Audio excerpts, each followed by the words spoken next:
Salut la grande famille Solange Mpunga TV, j'espère que vous allez tous bien. Bienvenue dans votre émission de développement. Aujourd'hui encore une fois, nous allons passer cette émission avec Monsieur Nicolas Soua. Nous allons parler du panier de la ménagère, car le panier de la ménagère est menacé.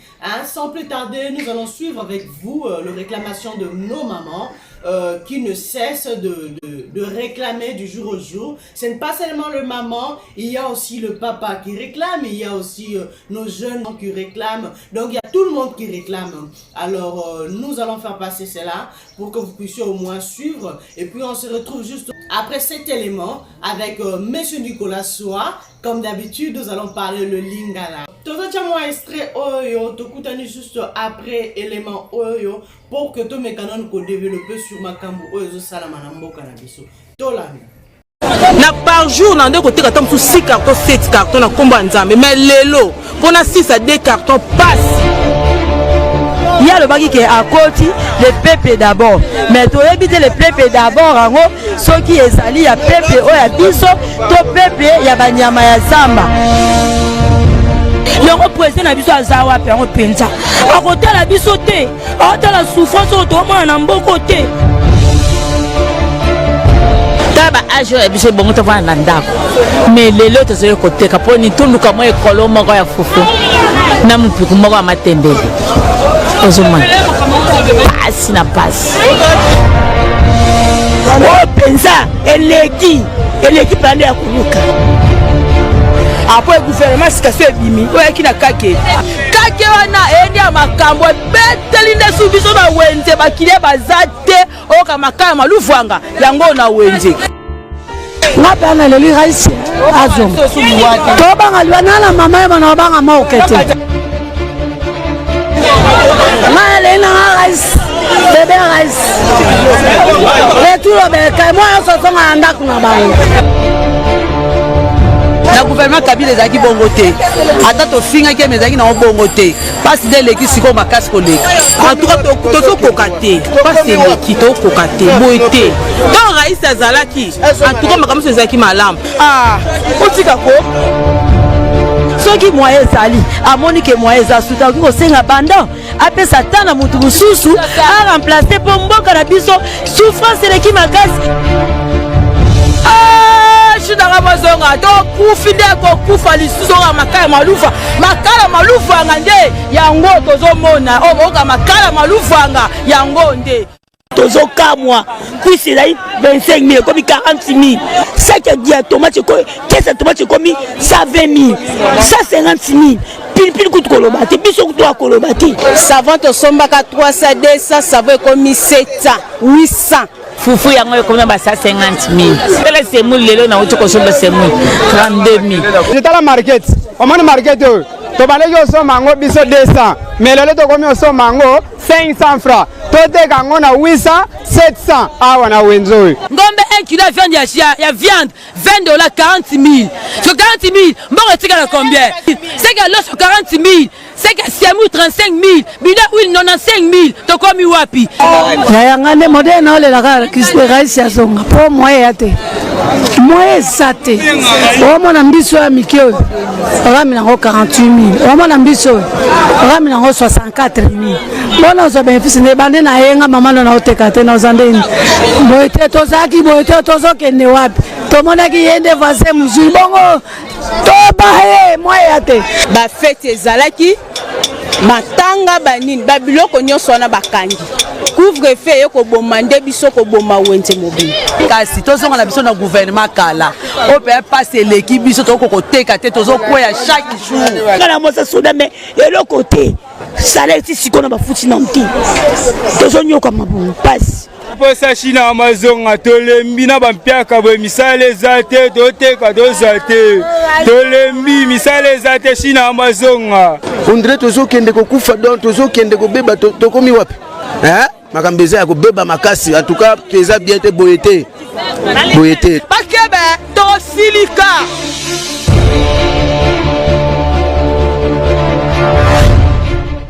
Bonjour Monsieur Nicolas Soua. Bonjour Madame Solange Mpunga. J'espère que vous allez bien. Je vais bien, merci. Et vous? Moi je vais bien, merci également. Oui, monsieur Nicolas, soit comme d'habitude, nous parlons toujours bilingue. Alors, quand on est au Tchoukolanda, bisogno sonde, ba réclamation ya ba maman, ndenge bazo réclamer, ba comité na point, il y a qu'on réclamer président sortant. Pour la nini, pour la difficulté, oh, bango bazo commettre mi-colonion sur ya bomo ina bango.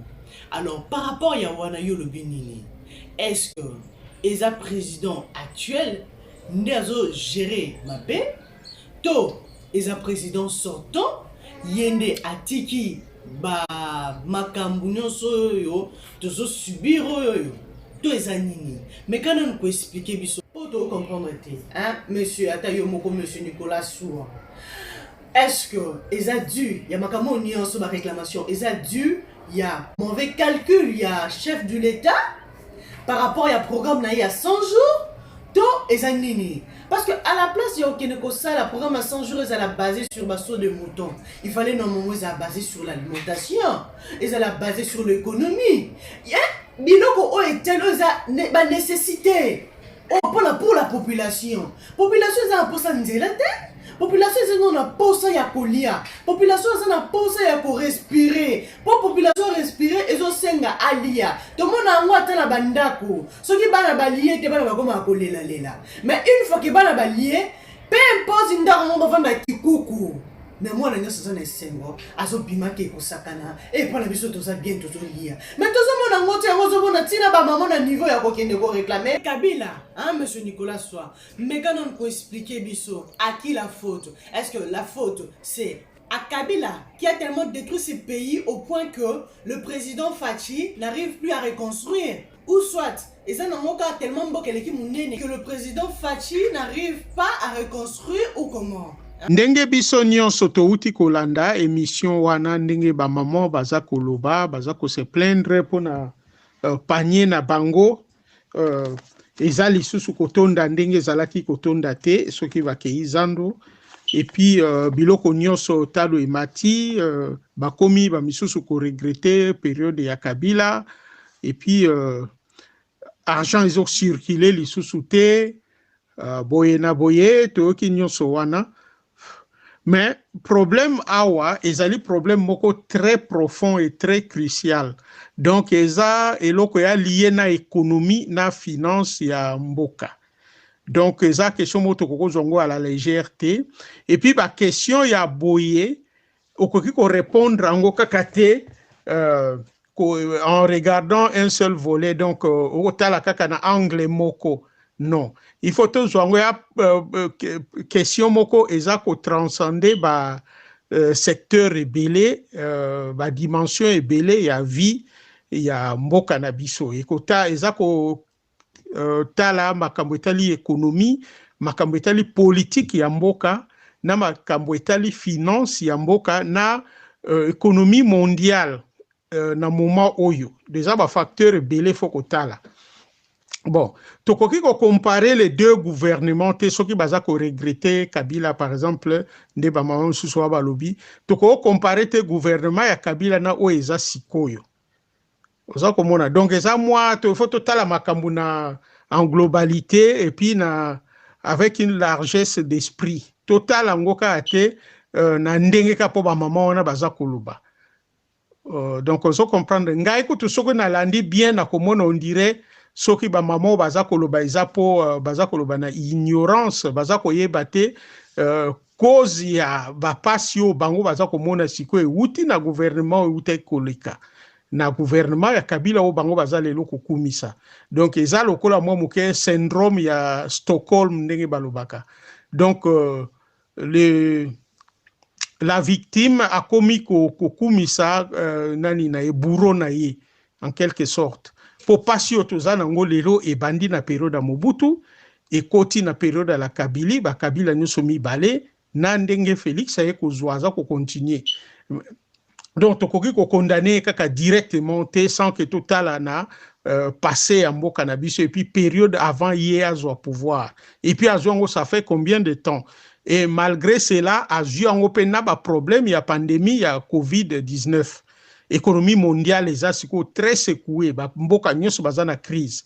Bon bino bo condamner kaka biso oyo ke biloko na biso mingi ezalaka na marché ezalaka importé eutaka libanda et puis mpo na kosomba biloko yango ya libanda wana il faut badevise na réserve Kabila atikaki combien avant longwa donc so tolandi babiloko wana nyonso donc ezomonana bato wana bazoloba na bango kaka mpo na ignorance et puis na manque ya information so totali malamu mpo so tolandi mpenza logique ya makambo baza na droit ya kose plaindre te disons ba na droit po baza ba citoyen mboka ezokende malamu te ba na droit koloba mais droit ya ko citer même ancien gouvernement ancien président wana na komona bango eza mwa ignorance de leur part soko baza kozwela makambo bango na ndenge wana donc na mokuse na koloba donc soki économie eza ndenge ezali ba biloko ekomi pasi na marché pe na panier ya ménagère ezali à voir avec la conjoncture actuelle mondiale économique mondiale de l'heure actuelle et puis na réserve oyo Kabila atikaki na lisusu pe erreur ya makasi ezali gouvernement ya Félix Tango ezwi esali pe ba dépense moko na ba secteur qu'il ne fallait pas donc c'est y a aussi ça. Donc, ndenge ba wela ki ba sala makamba 100 jours et sali ke ba sali allocation ya ba budget na ba secteur qui ne fallait pas ozaki priorité te na leur ya kota ke erreur ce qu'on a condamné gouvernement Félix Kana point wana ke ba tiaki priorité na bango na ba place qu'il ne fallait pas na moment où bango ba koti na état o bazwela ki mboka priorité na bango ekokai kozala te na makamba 100 jours wana. Bien que 100 jours toyebi ezalaka comment moi coutume que ce qui président à côté dans monde actuel que bandaki na États-Unis disait bandaka là na France ba ki pe na mo système mais o ya komisa comme célèbre ezaki président Roosevelt ya États-Unis tango akotaki aloba après atali makambo ya kutaki constat ya salaki na budget ya mboka na bango na ba secteur nyonso amekaka osala mwa aperçu général et pesa qui est idée que dans 100 jours peut-être na koko sala boy na osala boy donc on est comment que moi des coutumes que so muta kota lobela makambo ya 100 jours donc na 3 mois wana oyo yo ko sala ya onem te ko déterminer ndenge mandat na yo ko sala et comment le ka moi symbole mo boy ya ko lakisa capacité ya management ya président ya autorité nyonso akoti na domaine moko bien na secteur to na département moko boye ba yebaka façon na ye o ya ko travailler na ndenge akoki ko travailler moi prédiction et salamaka na comportement na ye pendant les 3 premiers mois yango mingi balobelaka makamba 100 jours. Donc ya moi coutume moko ekoma ki célèbre na tango Roosevelt alobaki eloko wana ke na 3 mois ya moni ya kosala ba tete mo ba trasaki mo ba ligne na ye pasala ki ba biloko ngo na 3 mois wana de ekoma kwa modèle moko ba tioso fo ba landa bo pese exemple. C'est un peu ça. Soki batu baza ko réclamer Kabila ezali kaka kozanga koyeba.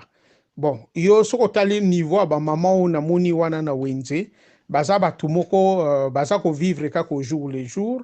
Bon, bayebi ke na tango Kabila biloko ezalaki pe komona na mwanda mbonde bango baloyi prix ezalaki légèrement nossé mais il faut bayeba Kabila sali bambula boni et est-ce que za période nyonso 18 ans na eso combien salaki wana o nyonso ya zalaki ba prix ezalaki malamu makambo nyonso eloko mabe ezalaki te tout ça ndenge wana non ezalaki pe na pasi na période ya Kabila mais bazalaki ko sentir ango te po 1 Kabila na période na ye mbongo ezalaki ko ba détournement ezalaki ko sala malheur nyonso mbongo à l'état bien que ba salarié bazalaki ko zwa ba salaire bato ba okene misala ba ko zwa ba salaire ya malonga te ya se mais mbongo ezalaki ko yibama na bato ba osala na gouvernement Kabila ba bazalaki nyonso ezalaki ko bima libanda te misusu pe ezalaki ko sala ba misala kaka na kati ya mboka.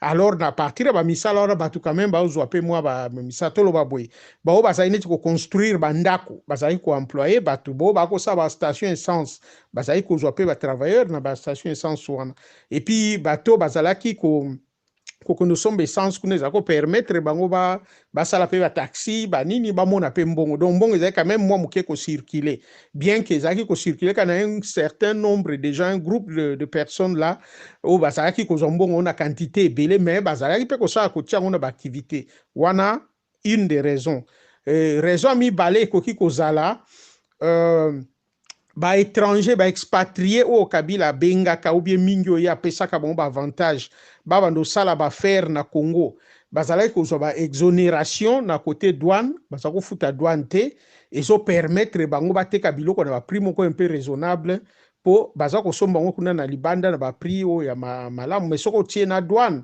lelo par exemple ba prix ya lelo bako tia na douane ba biloko mosusu bako mofutisa bango ba exonération eza lisusu te quand même bango mpe bakomatisa ba prix wana na marché et que c'est répercuté na marché wana eza deuxième raison et puis troisième raison ezali que économie mondiale internationale eza na baisse eza na récession suite ya makambo ya maladie au pandémie ya COVID-19 donc ekosalaka ba pays nyonso ba compagnie mwa mingi kuta ekangaki ba misusu ekwei badéclare faillite mpona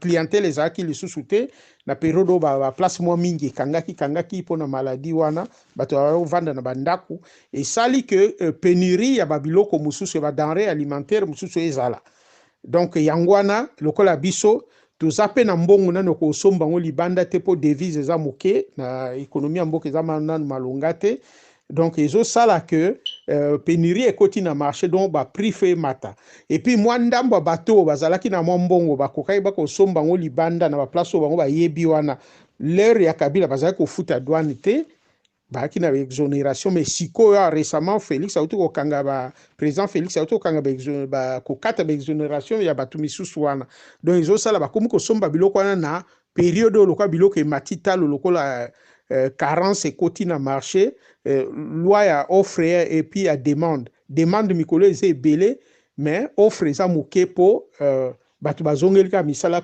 mikolo oyo do na bandosala nde mpenza production ezongi ndenge ezalaka te du biloko fo emata talo bon ntango ezomata epa na biso mpe sikoyo lokola bato mpe bafutaka bango ya malonga te donc ezosala que pénurie wana ezoya makasi ba prix na mwa ndambo ya biloko ekomona ne feza toujours likolo bon to ya dollar ekomata par rapport na biso nde bamama misu balobi wana eza mpona ndeka na utolo problème ya crise oyo économie na biso eza na se po biso totekaka libanda baproduit brut mais bato mpe basomba yango na mwa période nde bauti kozala na baka ya pénurie baza mpe na bambongo te mpo baya kosomba directement de kosala ke marché eza non stagnante pour le moment eza nonu ezwi mpenza allure nango ndenge ezalaka normal te bato bakozonga kaka peine bakozonga na bausine na bamisala du bato basombaka epa na biso mpe nanu babandi osomba ndenge basombaka te donc toza entrée ya badevise epa na biso eza nanu mwa problème pour le moment po vente ezosalama te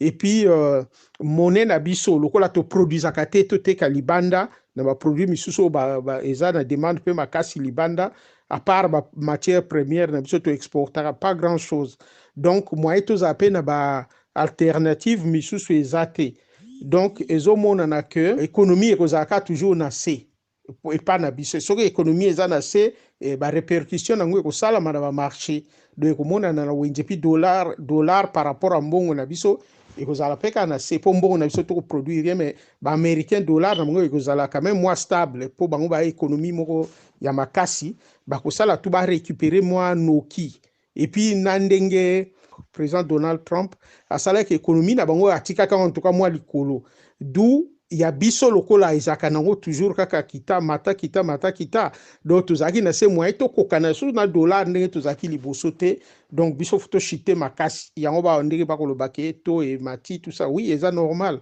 po biso toproduisaka eloko te donc naza koloba juste na olinga oza un peu simple po naza na niveau ya bamama wana po compréhension ezala malamu wana kota badetail misusu profond mpenza eza te na olinga ozaka mwa likolo juste mpo naza na niveau moko ya bato bameka kocomprendre pourquoi taux ya fluctuation ezali na marché na prix ya taux ya dollar et puis bien que président prometaki mais ndenge balobaka l'homme propose Dieu dispose donc ya yebaki teke pandémie wana ekoya ekosala ndenge esali badégâts oyo covid esali na effet nango oyo etiki na économie mondiale donc eza rien à voir na Congo comme tel eza à voir avec l'économie globale mondiale et puis na situation na biso économique oyo Kabila mutatikaki yango na état wana état que eza vraiment par terre eza rien à voir na le nouveau président Donc, bien qu'il n'y ait pas eu moi tant, mais malheureusement, j'ai pas tant au travail, pour Covid et ça sous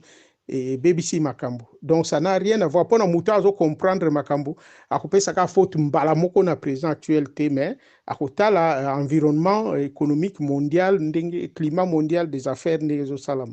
Donc, ils apprennent à avoir avec pays nabisoga directement ou le gouvernement actuel directement non. Et c'est le mot mondial et puis général. Monsieur Nicolas Soir, tolingi na me kanon ko expliquer biso poto moni bato perdre ko le kala ba TV na ba télévision na biso a loko ko kende ko critiquaka gouvernement en place ko ganga par-ci par-là ko lo ba que gouvernement en place ne faut rien hein, bango na époque na bango bon makamunya se zalara bien se zalara kitoko alors que ya lelo bazolela ba maman bazolela tolingi nano me ko expliquer biso alors que biso to yebi kutu que ba makama ba carte visa o écoute ko se découvrir né lelo ezara plus l'époque na bango oh to komi kutu dako mona ba misusu ba komi ko kima banzela bato pembeni ya ba kaze ya koka to comprendre te o me kono ko expliquer biso ko kima bazo kimana eza bazo se reprocher les loko moko yango na bazo kima alors que ba porte-parole na bango bazo le kaka na TV koloba que bango ba gira mboka malamu eza des présidents actuels ne azo samsala na EDNT hein sikoyo kokima bazo kimaka déjà na moment au contrôle de zone salama eza du nini et ba porte-parole na bango ti bazo continuer ko leka ba TV wana pour donc koganga koloba ko critiquer est-ce que ça pour hein bazaka kamité mama B bazo na ko admettre ba faute ba erreur na bango te to bango pe ba komi lokola automoni azo leka na ba réseaux sociaux koloba ke ono ye alota ki président Fati to bango pe ba komi na problème na mutu hein pourquoi ande to mona ba misusu ba oleka pona koloba ke ono ba lota ki ndoto hein que président Fati azo ya ko simba ye hein ba komi pe na problème lokola ba misusu to eza nango kaka l'inconscience des osala bango hein mais Nicolas Soir on me kono ko expliquer biso pour comprendre sous terrain ba phénomène de sala na Congo baza ko continuer ko sala lolendo ezali po bazo ko bakutani na gouvernement moko eza un peu faible et puis eza tolérant envers bango mais ce que eza ka gouvernement penza sérieux o penza bato ba ye po ba sala musala ndenge longo bani na mboka nakanisi nde bango ba nde ko to bazal su na mboka te nde basi bakima ba msu banga baza libanda msu na boloko nde linga ko sala ba buzobo nyonso to ko mona to linga ko mona ngote mais malheureusement pour na biso peut-être heureusement pour na bango politique ya Félix aza ko ke na ona ba stratégie moko penza ya oyo biso ba misusu peut-être to ko mona ke na style na biso ekokaka ezala bongo te mais ye moko ayebi ba raison nini aza komemela ngo na ndenge wana mais impression nga naza nango toujours eza que soko azwi chance ya kozwa deuxième mandat na ndimite ka ko travailler na style oyo ye aza ko travailler nango sikoyo po moni na management po ye en tant que président eza ko zo manager mboka ozo diriger po zo ko manager mboka na personnel na bato baza na kata mboka wana na ba travailler oyo zo sa na bango na population donc eza foza na moi style na yo moko ya ko travailler selon ba circonstances oyo ozweli pouvoir na ba circonstances o kuteli mboka na ba situation misusu biso toza ko maîtriser te to ko contrôler te peut-être yango nde ezo ko sala asala na style ya zo salela yango nde siko malheureusement ezo permettre bato wana ba continuer ko ya ko narguer na télévision ko ya ko tia monoko ko ya ko loba soki bazo ko loba na situation économique o eza siko na mboka bango mo d'ailleurs ba yebi yango situation eza conséquence ya ndenge bango batikela ki mboka bien que covid ezali eza ko frapper mais to ko mona ba mboka msu ba vivre lokola Congo te pona l'économie ya mboka wana ezalaka déjà stable avant covid ya et puis ezalaki na niveau moko malamu ya likolo avant covid ya donc ça ki bato ba continuer ko vivre un peu normalement mais soki bango baso koloba ke non économie ndenge komi bonde bato bakolela na marché za pona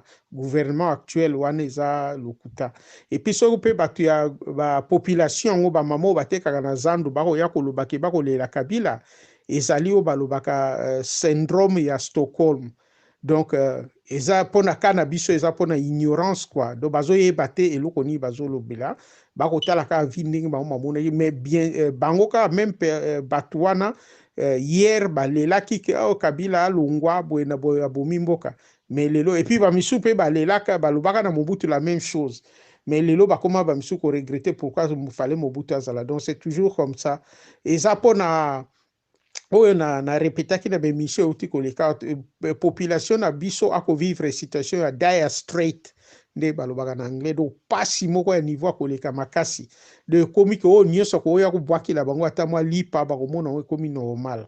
Donc eza un peu ça me rappelle un peu humour oyo nani Hitler asalaki devant baofficier na ye supérieur azwaki soso moko vivant aza kolongola yango ba plume aza kotambola na salle et puis aza ko asilisi kolongola soso wana ba plume après atiki soso a libre alabandi kobwakela ye mwa ba graine na masangu soso aza kolanda zo kolia yango akolanda ye partout na sima aliaka ba graine wana po bakufisaki soso wana nanu nzala avant baya kosala scène wana oyo ya kolongola ba plume wana. Donc emonaki mutu soki aza na nzala do azasu na choix te na neti lobi baliaki ata mwa mpiodi ya mobimba lelo bakomolia ya moitié bakolobaka toujours ke Kabila azalaki malamu po baokompare periode ya mwa mpiodi mobimba bazalaki kolia epa na ye na ndenge bakomolia ya ndambongo oyo gouvernement Kabila bakotisi oyo ifale kota na kesi ya l'État eleki oyo periode nyonso Mobutu asalaki na baminero nyonso Mobutu atekisaka. Pour la période ya Kabila ezalaki boom na économie ya commerce minier na niveau international et puis biso to sombaki ba engin équipement ya moderne quoi pour ko sala production ngo ya ba ko travailler na ba mine wana ko produire ba minéraux to akina ngo besoin ezaki produit na quantité moko penza ona no ebima bongo te liboso. Et puis tekamaki na ba prix siko ezaki vraiment na sommet na période wana donc ezaki boom na secteur minier pona monter ya ba portable ba téléphone portable et puis ba laptop ba biloko mo ebele électronique oyo ezaki kosenga utilisation ya coltan et puis esalaki que etombaki na demande oyo emataki makasi na période Kabila azalaki na pouvoir. Donc, eza l'équivalent à peu près au Libye a tekaki na 10 ans, biso tozao gagné on a une année. Mais tala oyo le Kadhafi a salaki pa na bango na Libye na o Kabila salé pa na biso, il y a pas photo, il y a même pas un rapport. Donc soki bato baza komona ke lelo mboka disons commis na crise ou bien bato bako vivre bien te mais na l'ère ya Kabila tango bato boom wana économique et salamaki na niveau minéré to gagner pe le côté ezande koti na ba poche bato o baza plus riche que le gouvernement actuellement bazali bato ndengwa na Congo bo ba travailler na période ya Kabila mais leur bango bato bakozwa mbongo ndengwana bien que bako bimisa mingi bimena na libanda mais ndambo quand même ezali ko circuler na mboka do ba mama wana soko ba yebaka bumu esalamaki na période ya Kabila na oyo bango bazwi ba profitaki na leur ya Kabila rapport kutezalaki te nde bakoloba makambo bakoloba te mingi yango na lobi mingi o bakoloba baza ba ignorante bato moko ba naïf ou naïve ça dépend ba o baza wana. Donc ngai na kozwa ngo penza na considération te eloko bomi mboka na biso nde ka balobaka baloba mengo même na Bible que mon peuple périt par manque de connaissances. Donc eloko ko boma peuple wana yango wana bako ignorer nyonso ba dégâts nini o Kabila esali na mboka wana yango wana ifo baya koloba na baunde balingi po bazoyeba te po mbongo ekotaki na gouvernement Kabila soko tozaka na ba pays développé ba pays pendant ordre ezali nde Congo nga ndenge za wana te. Donc soki Félix aza ko souffrir gouvernement actuel disons et à présent Félix ou bien gouvernement kaka ezalaki Félix te ezali mutu mususu gouvernement elandi Kabila et puis ekutana kana Covid ngaka souffrir de la même façon. Donc ngara ozongo te ke opona individu Félix entre guillemets non ezali que ba pays mingi ya monde eza ko traverser ba crise post Covid-19 et puis économie ya mboka esali récession ya monde pardon eza na récession eza na baisse yango nde eza kosala ke conséquence nango eza bamonnaie nyonso eza makasi te ekomi faible et puis économie ya mboka tant que eza faible monnaie ekozala makasi te et monnaie na biso alors par contre lokola eza bakotia bakomeka kocompare yango na monnaie ya mboka moko ya monnaie lokola États-Unis donc moto atanga kosala même rapport wana te po États-Unis ata baa na baisse baa na bacrise na bango jamais bakozala eta ndenge mona biso do dollar ekozalaka toujours mwa likolo par rapport a mbongo na biso mais soki ekiti eza en rapport na crise oyo naza koloba yango ya biso fe ezala frappé doublement po toza na toexportaka mpenza te à part baminere et puis biso tozaka tosombaka mingi libanda sikoyo lokola valeur ya mbongo na biso ekiti tokende kocontinue kosomba libanda do biloko ekozala plus cher et puis na niveau ya marché bakosentir coût wana à part cela ezali que disons économie na biso eza vraiment stable et performante te à cause ya état kabili etikaki et puis ba réserve na niveau ya banque oyo bango batikaki yaki mpenza suffisante te mpona mboka lokolo ya biso et puis ekoka koaffronter crise économique mondiale oyo esalami na suite ya Covid-19 donc biloko bafacteur eza ebele oyo ezosala tovivre oyo tozovivre lelo mais bato wana bakomona kaka non peut-être eza mpona gouvernement ya sikoyo non même soko mpe gouvernement kabila ekontinuaka ti lelo bangaka bazomona impact ya crise oyo et puis facteur mosusu nde nauti koloba tout à l'heure ezali que bato wana baopérateur économique mingi oyo baopéraka epa na biso bazalaki na balien na kabili donc soki baconnexion na bango ezali bakokosala babiloko mosusu mpo basalaka gouvernement eye nsima nko et puis lokola bakomi kofutisa bango batarif disons na niveau ya douane bakomi kofutisa bango bataxe na babiloko mosusu baza kofuta te lero ya baexonération na bango baopesa bango wana na kabili yango mpe yosala baconséquence nango donc lokola sikoyo bakomi kofuta donc fo coût ya biloko bango baoteka fo emata mwa moke likolo et puis ekoincide na Covid-19 fait nango na économie mondiale donc ekokozala kaka ekokozala malamu te kwa fo ezala kaka na baconséquence moko ya mwa makasi na marché yango wana eza kose faire sentir na niveau ya marché na mboka na biso et puis na panier ya ménagère donc ça n'a rien à voir na gouvernement actuel comme tel po eza problème moko mondial et puis international ekofrappe bamboka ebele eza kaka biso te donc c'est un peu ça. Monsieur Nicolas Soa, business de lundi, compte rendu il y a 100 jours, il y a gouvernement, il y a Samalukonde. En tout cas, na nyonso biso to landaki, to monelo monte il y a concret.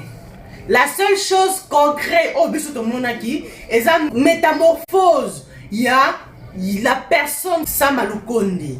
To moni changement total hein, à la personne Samalukonde et non programme na 100 jours.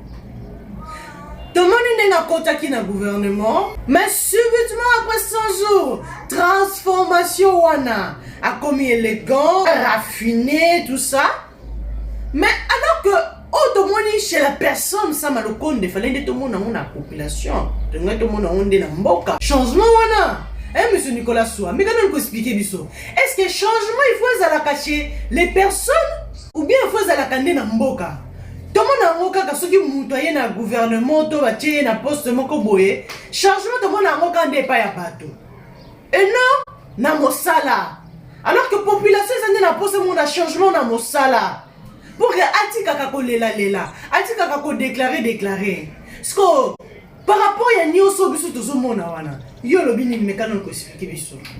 Na moni photo oyo batu nyonso ba publier baza kolobela na ba publié en une période de 100 jours.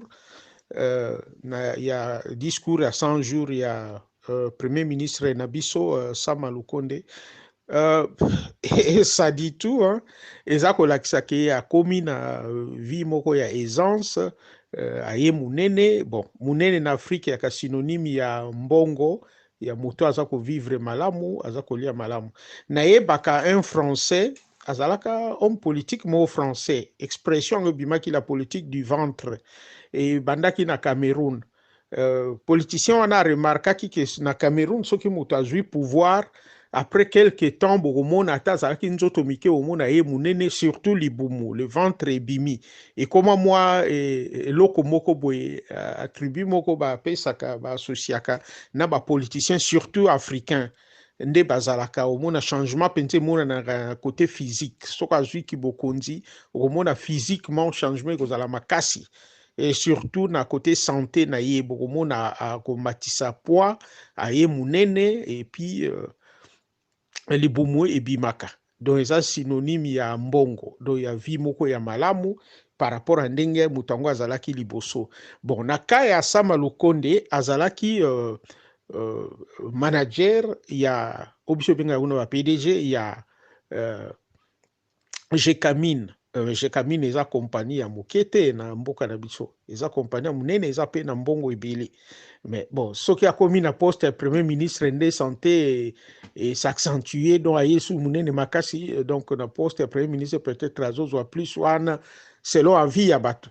Mais bon, na ebité naza na vraiment commentaire ya kosala wate, mais malheureusement ezopesa image moko ya mabe, surtout connotation biso ba africain tozalaka nango na par rapport à mutu soka ye munene boya ye coïncide na poste wana oyo aza nango sikoyo, et puis na poste yango esali que peuple baza kolela na musala o poste wana ezosala ezomonana te na panier ya ménagère, et puis na bavi ya batu ya population na côté kolia na bango bakomona ke baza na pasi koleka banda ya ye ou bien banda gouvernement na bango eza en place.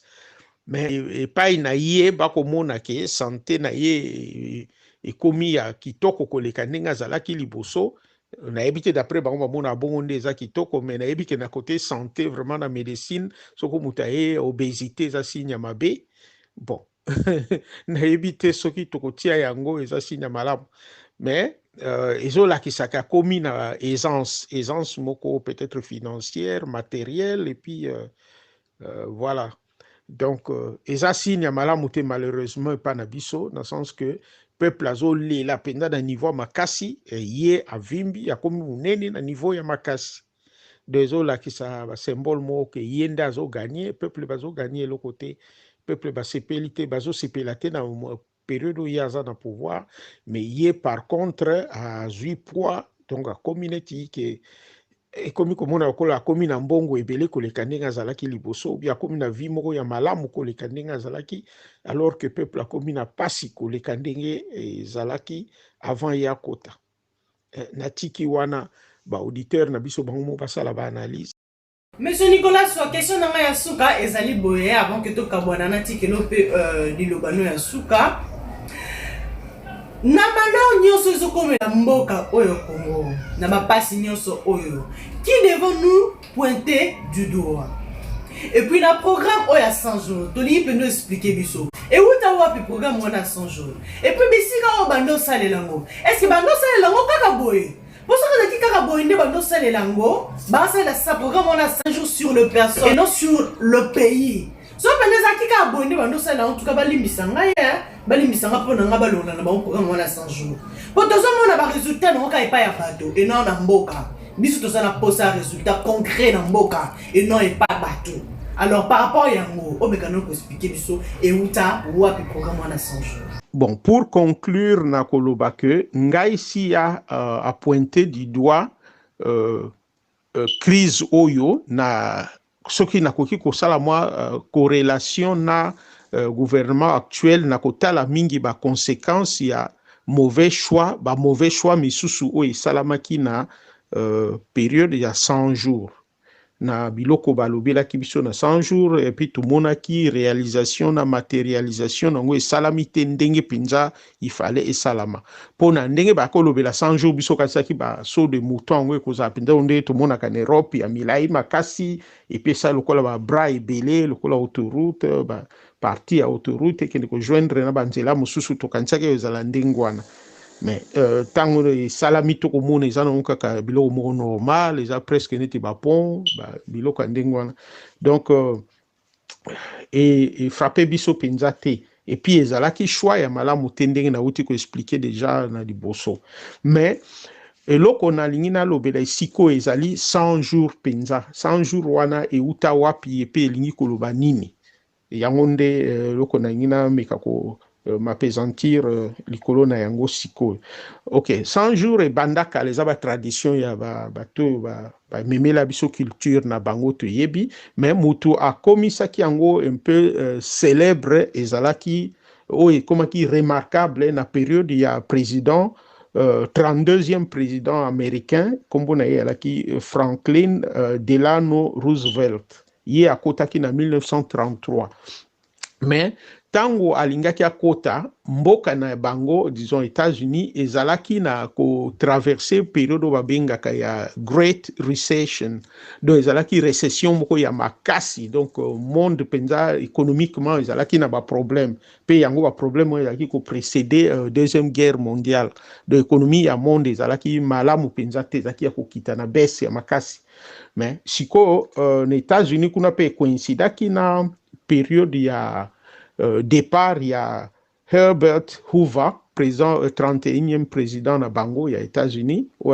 alungwaki avant Roosevelt Franklin Delano Roosevelt akota na pouvoir ezalaki un peu lokola situation biso tozalaki nango ya Joseph Kabila na avant président Félix Antoine Tshisekedi Tshilombo akota donc ezalaki na mwa période mwa décalage pas na bon Amérique ezaka bon batiaka mwa période ya décalage ye sikoyo président Roosevelt akotaki disons azwaki kibokonzi mais akomaki nanu kosala te mais période wana sikoyo ekutaki na récession wana ezocontinue na mwa période temps mort wana ezalaka kuna epa na bango avant président akoya azwa passation ya pouvoir esalama kwa esalaki que tango ye il fallait atia mwa mibeko moko boye en place oyo ekosala ke etombola mbala moko rapidement économie mais eloko sikoyo esalaki ekomisa yango fameux ezali que ye président Roosevelt azalaka un bon parleur ayebaka koloba ezalaki un peu comme Mobutu azalaka nkondo maréchal Mobutu azalaki epa na biso donc ayebaka mpenza so azoloba ko accrocher population bato nyonso atiki bango na laine ndenge balobaka donc bofungoli monoko ya bobuzuka ye ndenge azoloba Roosevelt azalaki ndenge wana donc tango ye tali ba mboka ndenge situation ezalaki côté économie côté finance côté ba côté nyonso kaka kwa oyo ekosala ke mboka eko économie ya mboka eko kotombwana tango atali ba biloko wana nyonso préparer moi élaborer moi plan na ye rapidement ya ko ndenge ya ko booster économie ya mboka ezonga makasi et puis makambo nyonso ekokosala malamu parmi ba loi oyo asalaki na ba régulation ya memaki do akreaki ba loi mwa ba mibeko moko boye ndenge mboka ekotambola et puis atiaki ba ameka ko régulariser système économique atalaki ba point oyo ezalaki makambo ya ba fermier bato basalaka bilanga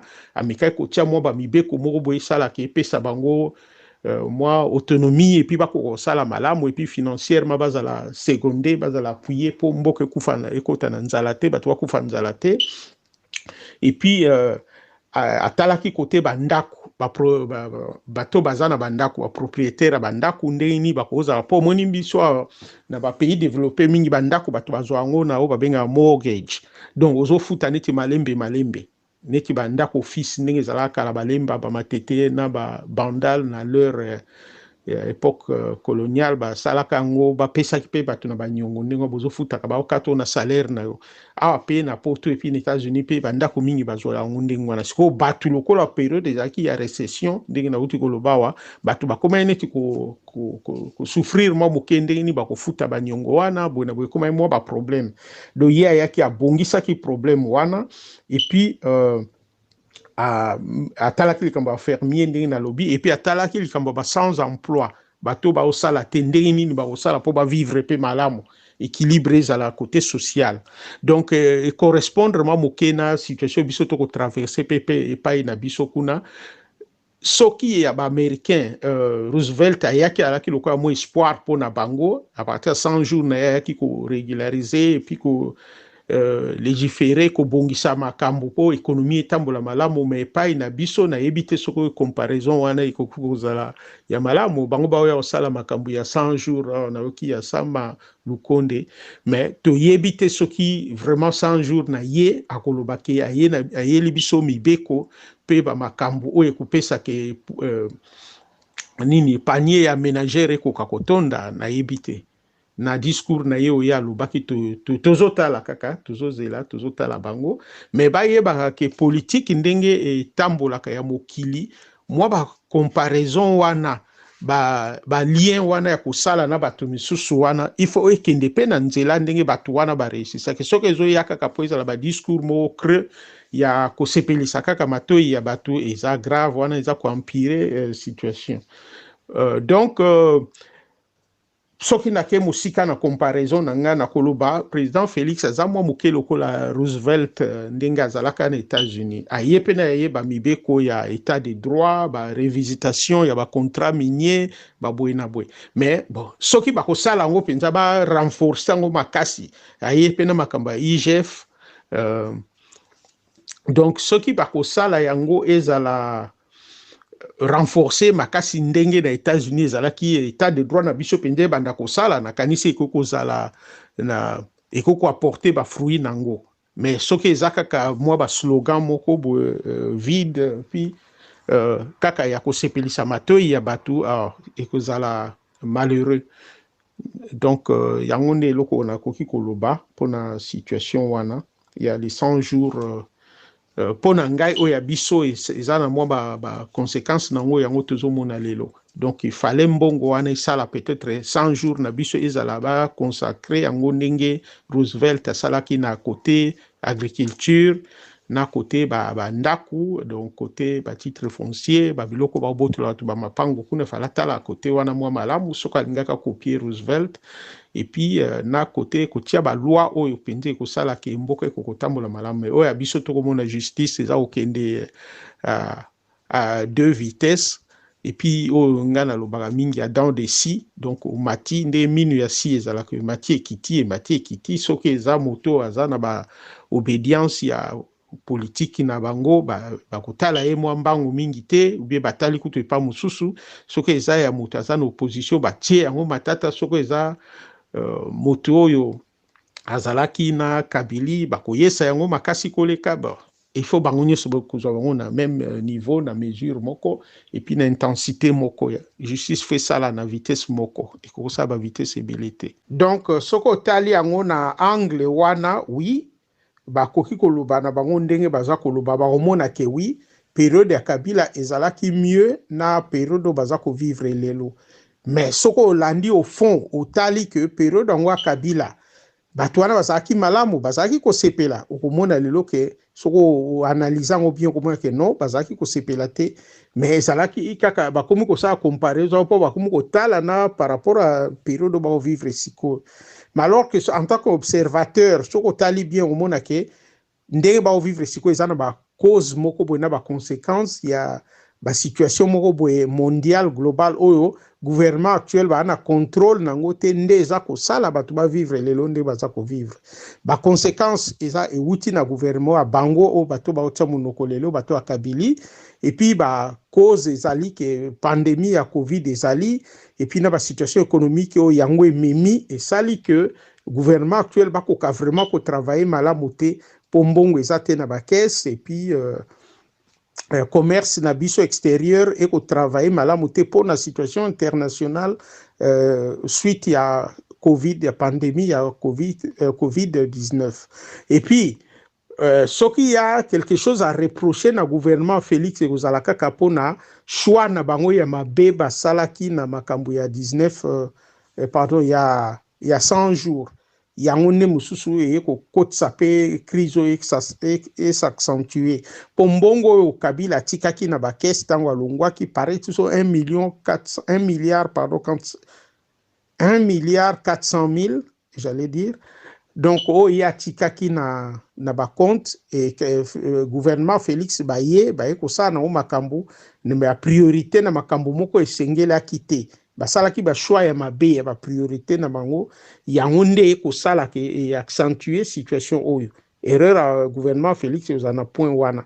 Po ba choix bango basalaki zaki ya mabe. Il fallait pas ba somba bandaku préfabriqué wana, il fallait pas ça babilo musu basala ki ezali yango nde yaki priorité te. Il fallait pas se focaliser na côté social et disons économique ya mboka nanu po ya kubongisa moi social et puis ba ko tala ba saut de mouton peut-être après. Donc l'essentiel là ba se focaliser sur agriculture et puis côté ba fleuve na biso ba rivière bata nini ba ko ça rapidement pour ça là que ba marchandise ko atteindre ba grande ville ba ko ta ba priorité na ba domaine wana bata na côté kolia et ça qui est local bosso il faut na santé bilo ko mi balé wana enseignement ya na naturel ko ka za pour ba enseigner ba zaina ba ko kende normalement ba ko tangisa bo ba salaire to ko lukata ba aide par-ci par-là ou alors to me ka otala ba compagnie minière za ko travailler na mboka ba ko pesa tamo wa fomo pona ko enseignement peut-être ko aider na sens wana ou bien ko revisiter ba contrat misusu il n'y a pas ko générer moi mbongo pona ko résoudre problème misusu ya enseignement pe ya ko bongisa biloko na utelo ba fleuve ni ko sa dragage ko longola ba zelo na ba bibale ko tala soki ba privé o bazana ba baleinière na mo bateau na ba ko travailler en collaboration na gouvernement pona ko sala ke ba denrée alimentaire et ko longwa na ba village na ba ville na fin fond ya intérieur ya mboka et ko koma na ba grande ville et local boso ba ko ba sana ba se concentrer na ngwe za yango wana na ba ko sa ke ba bateau hôpital et ko kendaka na ba mboka fin fond et ko pesa ba to ba soin ba ko sa biloko mo mike ya mike linga pesa plus remarquable l'impact ya makasi ke o bango basali ya ba saut de mouton wala ba saut de mouton bilo mo et ko ka ya après pas dans les 100 jours pour 3 mois ezaki période moke pa no sala ba programme ko ambitieux o bango ba ki ko étaler wana c'est un peu ça.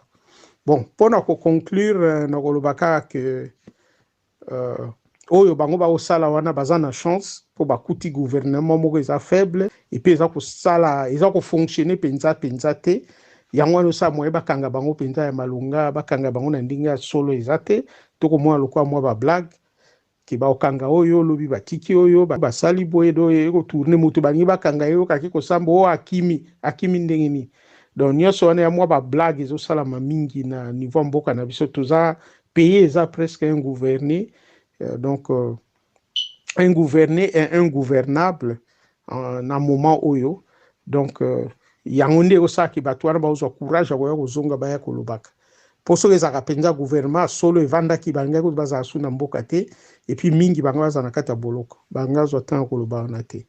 Merci. Vraiment, quand début sur Kolanda, explication à monsieur Nicolas Soir, en tout cas, expliquant clairement, bien sûr, de comprendre, j'ai voulu plus marteler sur un point où il a soulevé en parlant de boom économique à l'époque de Kabila. Balobi que n'importe quel Kabila, j'aime encore, et ça qui plus pour exploiter les minerais na biso. Alors, Moussala Oesala qui bange pendant une année, Mbango et Bimisaki, et Zambongo Oyo Libye. Zambongo Oyo Libye et produisa dans 10 ans. Oyo produisa dans 10 ans n'importe quel Kadhafi. Mais Biso Awa to produire on a une année à Pamba. Mbango Wana et Kenda na poche ya Tshisekedi, to na poche ya Kabila. Na une année à Pamba à produire montant wana au Libye produisera dans 10 ans. Il y a produit on a une année. Parce qu'on a sali 18 ans à pouvoir. Bozui une année à Pamba wana fois 18. Combien y a gagné? Mbongo wana banani balié, population des liés, ça faut compter bako boma. Bakufa o biso to perda bandeko. Et les lots Tobani souko réclamer car montoma kwa boma ki mboka Congo. Et puis batape perdre la souka la maman peut solité Bazo les capé na TV ko ganga ke on époque na bango bango ba dirigeant ka bien na ki moyebi. Oh lelo bako ko kima na ba bato non bo sisi ko kima te. Bako kima ti na ba carton. Ba misu na makasa. Ba misu ba ko mata le ko araignée monte. Ndabo sisi ko kima te. Bo pauvre population. Bo tiki ba mabulu, bo lié. Banani yango ba tongi banda ko étage na mboka Kinshasa o. Soki ba swahili te. Toke wana. Bo lié ba bo yibi bo tongi bandako, bo tongi ba immeuble. Et les là bo comme ici, bo comme koti sa kuti na loko ya tribalisme, ya ba tribalisme. Po banda ko yina ba luba. Tanga na ndako nini yango étage mo luba tongi na kata mboko ya Congo. Soki eza ba swahili te. Et bozo ka sonité bozo les capé na TV pour na ko bana ko condamner ka ni le gouvernement en place. Bino ba na ko critiquer ka gouvernement en place. Bino ba mieux placé pour nous critiquer parce que ba ba détruire mboka na biso Congo eza bino. Soki ngana zaki mutape perdre ngene ba ndo ka soneta ko tambola na nzela. Na ko yeba niyo so ba benyo so na sali na population. Na kima na kena na musika, kena ba no leka na TV. Yo na mituna. Est-ce que et ça problème wana mikolo ezo côté là ba tebele pas mon mutu en tout cas mikolo mutu comme déranger ba tunisu hein est-ce que ça par rapport ya ngonde bongo leka na TV bino be comme na suka bongo leka na TV bino ndo ganga ou soit boza na kati ba ndoto na bino lo kwa ba misusu na 5e rêve na ye tonini bombe kana ko lo po mutu ça normal hein ça makambo bo sala te bo vanda nia botika ba critique et pas ba ya la muka. Bon, si la batu misusu ba sala ba critique binote. Vous êtes mieux placé te pour ba ba bomi mboka o ya Congo. O subi o population de lezo subir et ça bino. Et ça bino. Wa pauvre population. Mais bo faire enrichir ba famille na bino. Na ba mboka misusu. Na bombe économique wana ba o fallait ba bénéficier de ça banani. Ils habitent ba congolais. So ba sala ke tala mutema mala mota ya muke wana. Bonda ki bosala ni ba améliorer ta économie ya mboka na biso. Pour que le dollar ait à comme mata, tu n'as point aussi que mati. Et ça pour la banane. Mais ça pour la bino. Tellement bon yeba ki bozo longa na mboka. Bosi bo bandi ko bomba bomba. Bo bandi ko bomba bomba. Bozo yiba en désordre. Et ye tiki ba madusu na niveau économique. Allez le lombongo et mati. Allez président entrant aye ko subir kaka ba ma BO bino bo salaki. Allez, le peuple ignorant, peuple oso ignoré, et comme nous avons réclamé, nous avons détruit un mot. Papa Benyo Sabo Sali PPRD, ngai conseil na ko pesa bino zaka bo vanda kimia. Bo vanda kimia to karaba mingongo na bino te. Pourtant bozo loba na zo succès sous mitema. Pour ça na bato ba bomi mboka weza bino. Alors pour na ngo na ko s'adresser pe na Madame Olive. Na idée na yo initiative na yo ozui pour na yo ça bato ONG ozo soutenir ba victime état de droit na conseil na opesa na nga yo zaka ke kanga yango zwa so kende soki na Suisse soki wapi ngwana kende vanda bunga nanu po idée oyo zo zwa lelo initiative wana biso to zaka na posa na ngone n'importe na bino tant tozo lela tant tozo luka nani yango akoya ko libérer biso na mobile na yo o a détruit mboka na biso Congo. Ozalaka wapi? Le lendo comme ko se porter garantie au fond la ONG pour nous soutenir banane. Pour nous aider nani? Biso population. Pour nga conseil na peso kanga na wakaka. Pour ce que tu yango ezala, exister et ko baluke la kaka bino moko. Pour ce ça na mutu o pe fale kana nu muntali boso. Eza mobali na yo. Ale kana ko sam. Par rapport ya ba crime. Par rapport à Kokufa, Barosi Chimanga, Bakufa, Bachebeya, Batebele, Bakufa, Awa, Baboma, Bolukisa, commanditaire, hein? Allez, le nom de Bolunga Boya ou Lukanin, état de droit. En tout cas, na idée na yo, hein? Au fond, na idée na bino, bino, hein? Bino pena bosa batumoko ya, so bota moranzela, bolati bikoti, hein? Bikoti ya soni mokitsi lo na se bota mona. Pour ceux qui ont la pauvre population, la pauvre population, les abino. Na bozo le kana TV, beaucoup sambatu na kenda, kabela ki $100, na kena ki ko soutenir ba maman. D'ailleurs Bible loba Tant liboko oyo et copé ça, liboko oyo il faut payer. Ce qui est sur le saraba de malam, il faut être au carabino quand il est éco.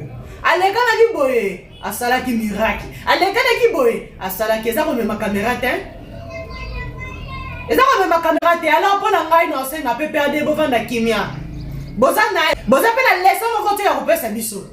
Ni à repérer sa partie moro quelconque. Alors on a comme une souka émission na ngai, ana moni matisi ngomo muke mafuta mena kiti. Bibi le biboya. Avant ya kolongola bipoti za na lisu ya muninga, il faut que na kolongola bipoti o za na lisu na yo. Alors bino vous banda ko critiquer gouvernement actuel. Bo banda na ko tala ya bino na le passé. Ni les bino bo sala ki pour la population. Bon reconnaître non ba ma belle bino bo sala ki à la place publique. Et puis on a critiqué oh bazawana. Et puis on sait qu'il y a un peu pardon. Na place il y a beaucoup de critiquer. Donc il y a bino qui vont changer, ceux qui vont venir nous reconnaître comme erreur na bino. Alors ceux qui vont reconnaître comme erreur na bino ça sert à rien. Bo ganga la TV.